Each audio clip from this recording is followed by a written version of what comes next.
Welcome to this meditation in a nutshell video. I hope that this will be helpful for beginners, but also for those of you that have maybe been practicing meditation for months or even years, to revisit your idea about meditation from the perspective of the beginner's mind, to maybe see if there's something that you had forgotten or maybe didn't know yet. So, what is meditation?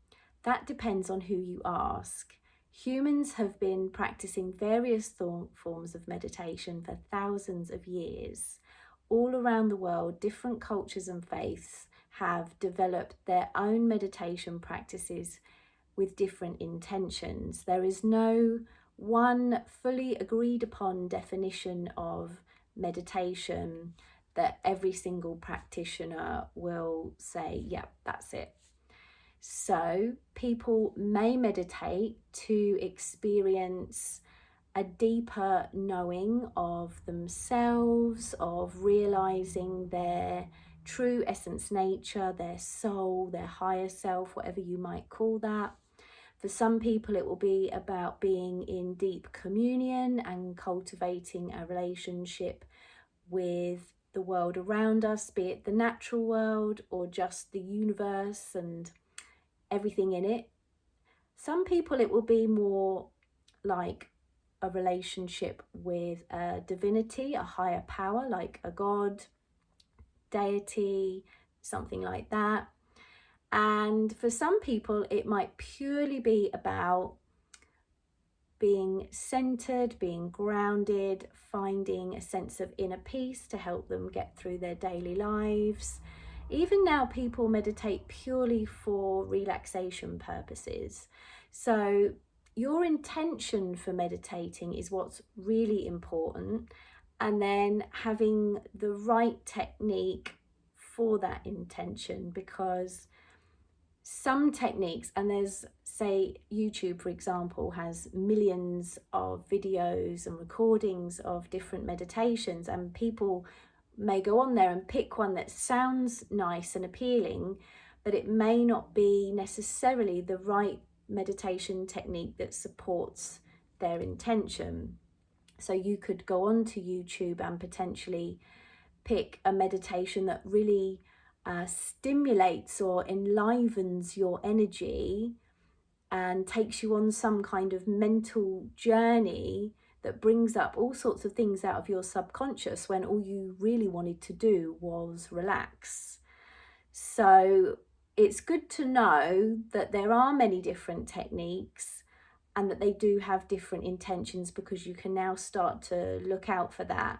And what I have done with the meditation collections in this Patreon, The Art of Being Human, is clearly label them as to what they are for and what their purpose is. But it's also really good for you, before you sit and connect with those meditation practices, for you to tune into your own intention around that and affirm it for yourself, because intention is everything. So meditation, there is no right or wrong way really to experience it.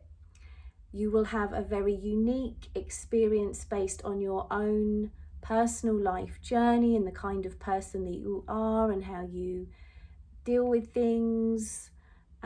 Your emotional and mental and physical health will all have some kind of impact in how you experience meditation.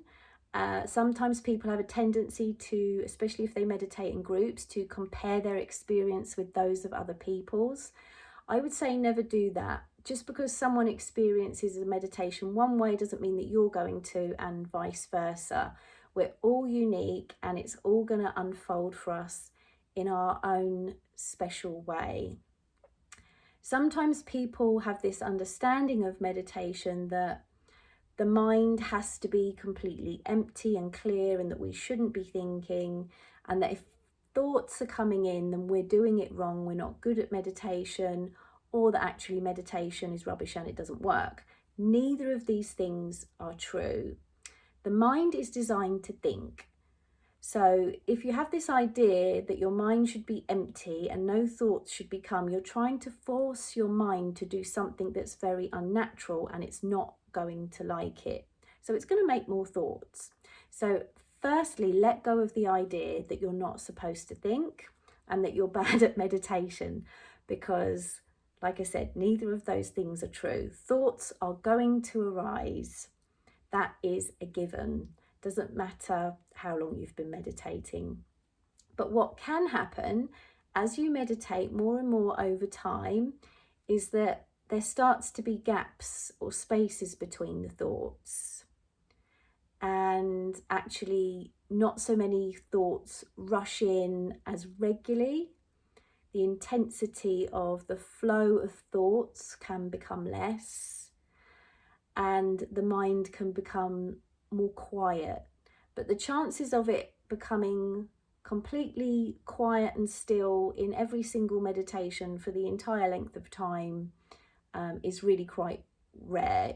You would probably need to be a very advanced meditation practitioner who's been doing it for long periods of time each day for many decades. And even then, people tell me they still get thoughts. So we just don't worry about that anymore. And sometimes people think, well, I did the meditation. Sometimes I feel really pleasant, really peaceful, really joyful and relaxed afterwards. And sometimes I don't. And that is also normal. It can depend on where you are emotionally, energetically, mentally on any given day. But also what can happen is that through our lives, we're not really taught how to process our thoughts and feelings about difficult things that we faced, and we're very busy, we're under pressure to pay bills, to make deadlines, and so we don't have the tools or give space to our emotional, mental and spiritual well-being. And so what can happen is when we meditate, that space is then being allowed, it's being created, and sometimes during a meditation, those things that we haven't processed, emotions, feelings, they may arise to the surface, and they may bring tears, feelings of anger, discomfort, all sorts of things. And that's okay, it's normal. But people associate meditation with no thoughts, no feelings, just peace and quiet. But that's not really it. It can be sometimes. I'm not saying it never is, but it's unrealistic, especially in the beginning, to expect it all of the time. So don't put that pressure on yourself. Be compassionate with yourself. Allow space and time for those things to come up if you can. But if it's difficult for you because it's feeling too intense or too strong, then that would be the time where we would say reach out to a guided meditation teacher with a lot of experience.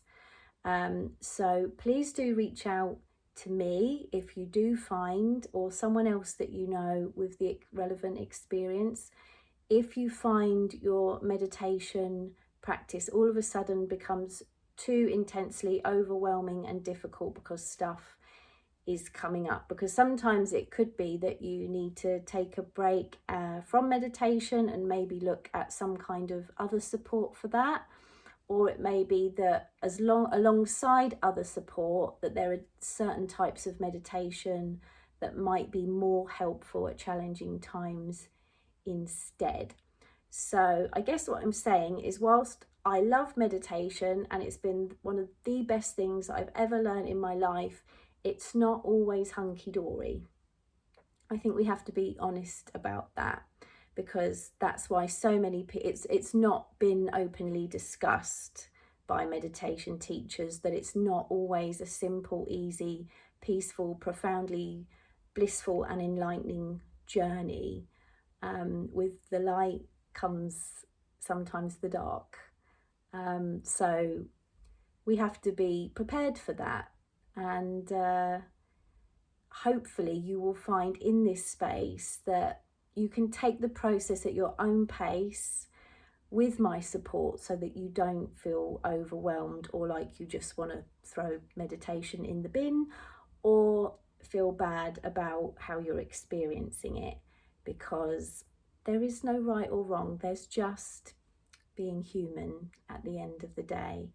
So please give yourself grace when it comes to your meditation practice and everything else. But do also ask any questions that you have in the comments section below, or feel free to send me a private message or email. I hope that you found this video helpful. Thank you again for being here.